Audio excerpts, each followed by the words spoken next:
Welcome to our channel.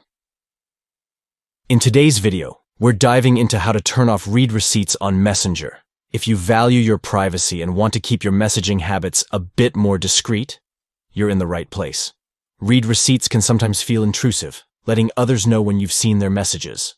But don't worry, we'll guide you through disabling this feature step by step. Let's get started. First, open the Messenger app on your Android device. This is the foundation of everything you're going to do next. Once you have the app open, look for the menu icon, which consists of 3 horizontal lines located at the top left corner of your screen. Go ahead and tap that icon to reveal more options.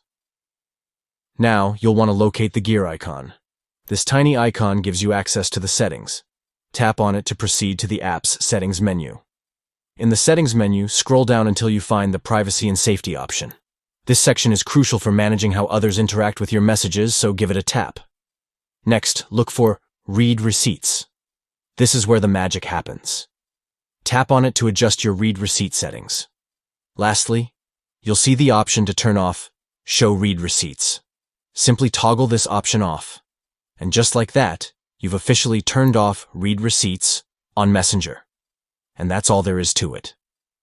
Now you can message without feeling obligated to reply immediately or letting others know when you've read their messages. If you found this video helpful, make sure to like and subscribe for more tips and tricks.